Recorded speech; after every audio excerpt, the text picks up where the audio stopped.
Hi everyone, it's James here. Welcome back to the channel and another vinyl finds video. It's been about a month since the last one, so I thought I'd better catch you up on what's been coming into the collection. So it's mainly stuff I bought myself, a couple of gifts at the end. We'll get to those in due course. So the first one I'll show, and this will probably be the thumbnail and the title of the video, a record that I never thought I would own, but here it is. This is Sandinista by The Clash. Now, I picked this up from Heaton Records, my local market traders here in Lancaster, a couple of weekends ago. It was in the box of new arrivals and it was priced up at £10, and I just immediately knew I was going to have to get it. And it's not in the best shape. The records are all right. They sound okay. Not perfect, but they're okay. You'll see from the sleeve here that this record has definitely seen better days, but I just thought to myself, well, it's kind of good in a way. An original copy of Sandinista from whenever it was it 1981, 82, something like that. 1980 actually, slightly earlier than I thought. There's something about this record, I don't know, it's just quite good to have an old battered original copy of it. What do you think? I think for a tenner, I think it was a steal. Not a record I've ever seen before in the wild, nor a record I ever anticipated ever owning. It's not even a record that I've even heard all the way through in the past. I have heard most of it. I went on quite a long car journey once and I streamed it. And even though the car journey was about an hour and a half, I didn't get through it. It's such a long album, famously the triple album that The Clash released in 1980. Incredibly diverse record, 3 records, been really enjoying this. I'll show you the label, and yeah, just a great thing to get into the collection.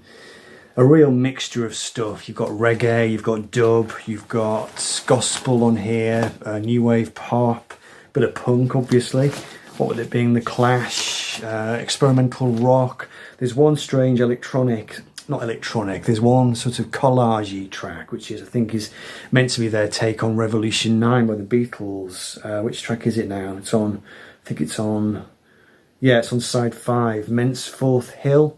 It was meant to be their answer to Revolution 9. I can definitely see the parallels between this and the Beatles' White Album. Just that kind of strange mixture of great stuff, strange stuff, offbeat stuff, and occasional, perhaps not great stuff, you know, just a real mixture of stuff.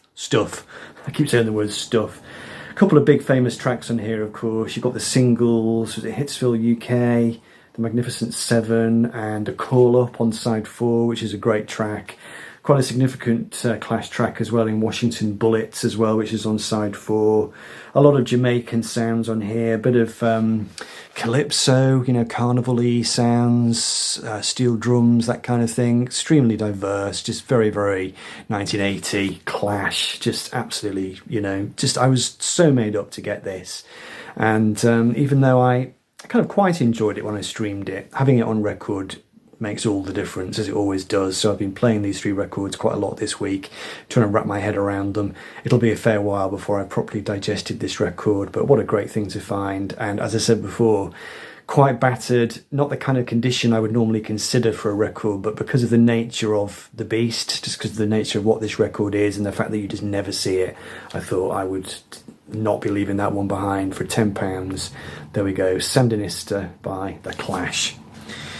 Okay, so the next one is a record I bought new. I have shown it already in a previous video. I think it was a video I did on favourite Canadian artists, but I haven't shown it in a vinyl finds video yet, which means there'll be plenty of people who haven't seen it. So this is Fucking Up by Neil Young and Crazy Horse, and I became aware of this not so long ago. I bought it as soon as I became aware of it.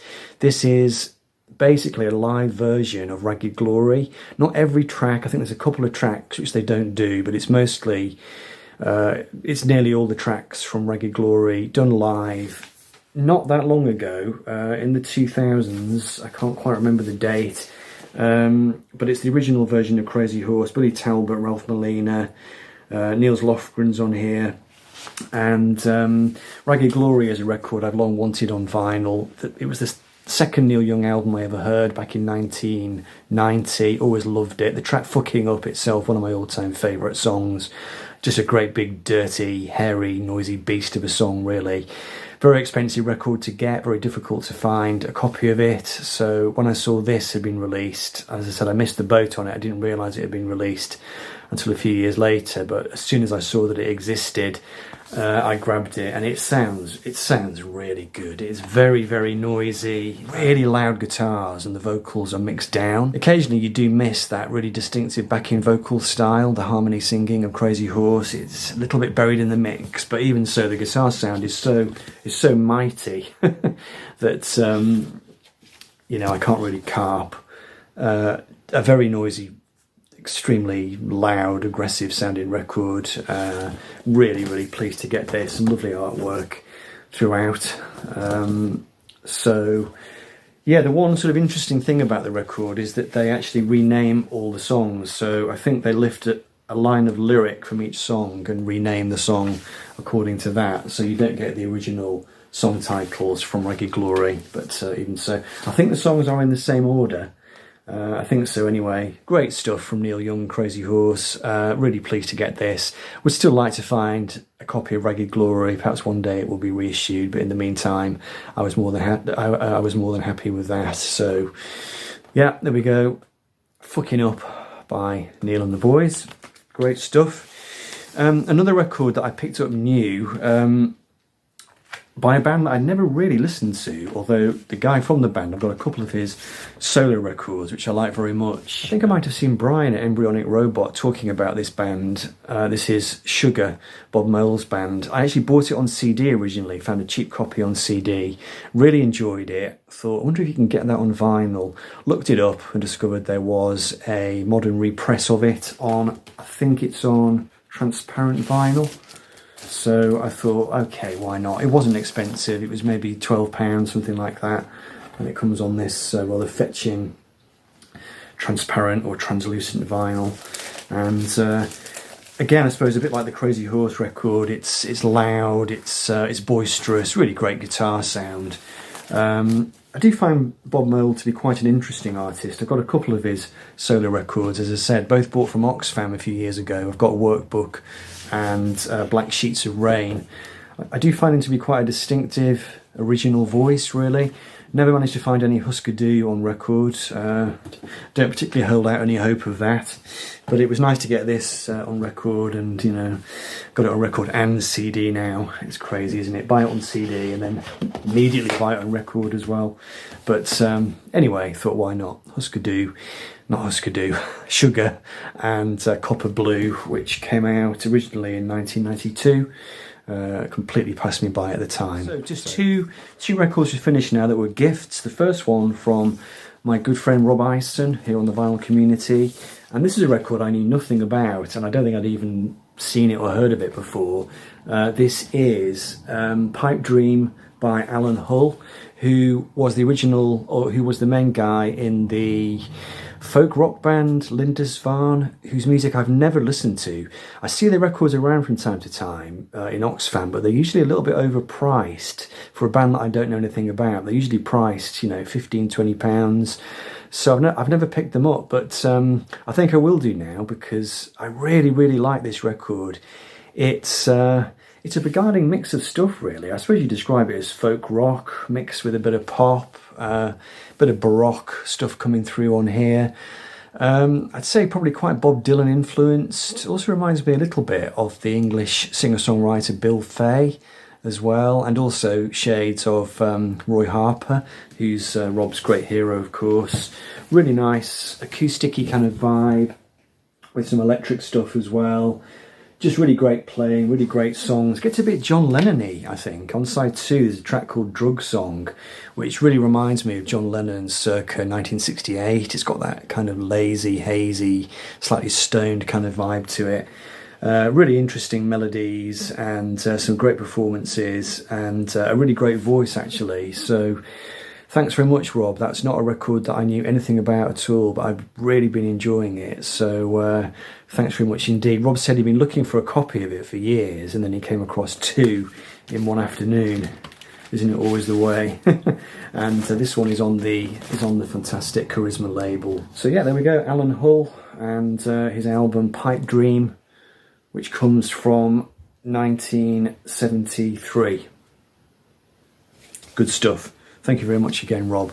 Much appreciated. And then the final one I'm going to show today comes from John Heaton out there in Budapest. And this is a record that he knew I was looking for. I told him I was missing it from the collection, and he told me that he was looking out for one for me, and then he found one and sent it to me. So now I have finally got Ringo the Fourth into the collection at last. This is the disco album that Ringo made in about 1970, I want to say 76, 77. One of a couple of albums, at least, that he did with his then songwriting partner Vinnie Poncia. Later to work, of course, with Paul Stanley from Kiss. He co-wrote "I Was Made for Loving You" and "Sure Knows Something" by Kiss. But prior to that, he'd worked with Ringo. This was when Ringo had stopped trying to make records that had the other Beatles on. It's not a bad album. I tend to find that Ringo's albums are not as bad as people think they are. There's a couple of really nice songs in here. "Simple Love Song" at the end, I think, is a really, really great song. You can really tell that it's Vinnie Poncia. You can tell he's got a particular kind of stamp to his songwriting, a very distinctive, I don't know how you describe it really, kind of American radio-friendly pop kind of sound. "Drowning in the Sea of Love" at the opening track, which is a cover version. "Can She Do It Like She Dances" at the start of side 2 is quite good fun. A good version of "Sneaking Sally Through the Alley." It's not a bad record at all. I really enjoyed it, and it was one that I was definitely looking for. So nice to get it. And at some point, hopefully quite soon, I'll do a Ringo Starr collection video, because I do now have most of the records that I want by him. A couple still missing, but they're quite hard to come by. Anyway, ramble over. Hope you enjoyed the update. Thanks for watching. Thanks for subscribing. And I will see you in the next video. Take care. Bye for now.